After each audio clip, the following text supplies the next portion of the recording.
He was called by some and is known today as the Great Heretic, the Heretic Pharaoh, and Rebel Pharaoh. Who was he and what did he rebel about? Let's find out.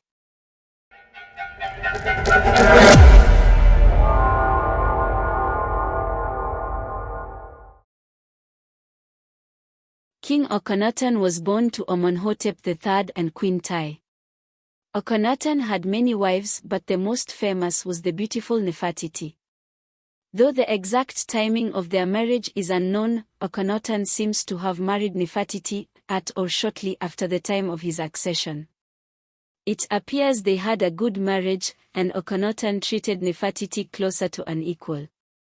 Nefertiti was a beautiful woman, with one inscription engraved on a stela stating, "The leading woman of all the nobles, great in the palace, perfect of appearance, beautiful in the double plume, the mistress of joy who is united with favor, whose voice people rejoice to hear, great wife of the king, his beloved, Nefertiti, granted life forever, and for eternity."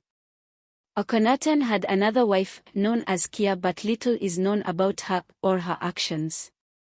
She is poorly documented in the historical record, compared to the great royal wife, Nefertiti. It is likely that Akhenaten had two other wives.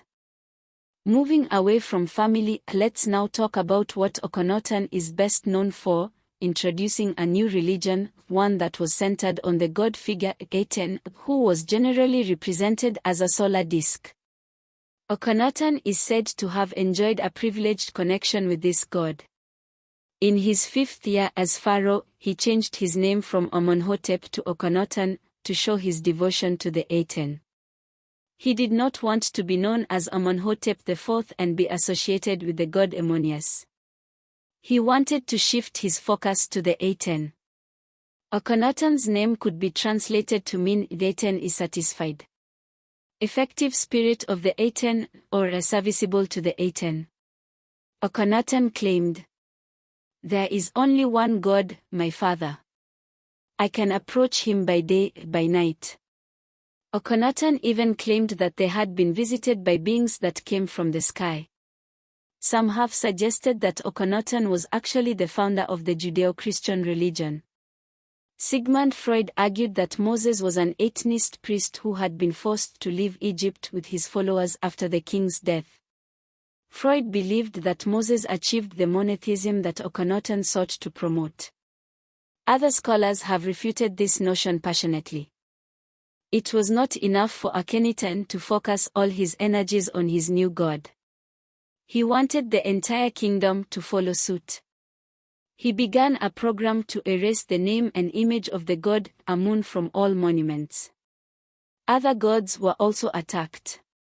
This created widespread destruction in many Egyptian temples.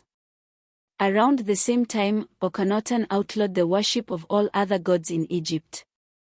Teams of workmen were sent around the temples of Egypt, where they chiseled out the names and images of other gods wherever they occurred. This religious revolution was very controversial, and it was not well received by the people of Egypt.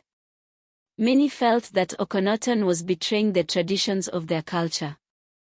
There was also political unrest, as the powerful priests of Amun lost their influence. The priests of Amun were particularly opposed to Akhenaten's religious revolution, but they were required to become priests in the new Aten religion and forget their old gods. Thereafter, the king ordered the construction of temples or shrines to the Aten in several cities across the country. He also ordered the construction of a large temple complex dedicated to the Aten in Thebes.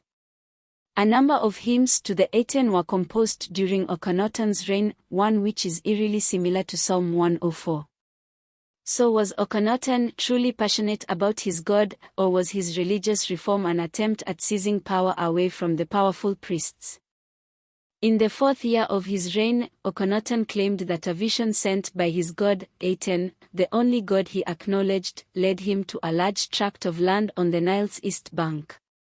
Akhenaten decided to move Egypt's capital to this tract of land and began the construction of a new city dedicated to Aten, called Akhetitan. In the modern day, we refer to it as Amarna. This city was used only for a short time during Akhenaten's 17-year reign. It consisted of the Great Temple of the Aten, Small Aten Temple, royal residences, records office, and government building. The city was abandoned after the king's death and later destroyed by order of the pharaoh Homheb. Unfortunately, during Akhenaten's reign, much of Egypt's imperial glory started to decline. The king seemed to have little interest in foreign policy. He slowed Egypt's military defenses, stopped foreign military campaigns, and allowed territories to be taken. Local chieftains claimed land which Egypt had formerly won, undoing the effort of the former pharaohs and stealing land from the Egyptian empire. In conclusion, Akhenaten was forgotten almost immediately after his death and his city abandoned. Aten was virtually erased from living memory. In fact, when Tutankhamun came to power, he restored the traditional polytheistic form of ancient Egyptian religion and moved the royal court away from Akhenaten's capital, Amarna.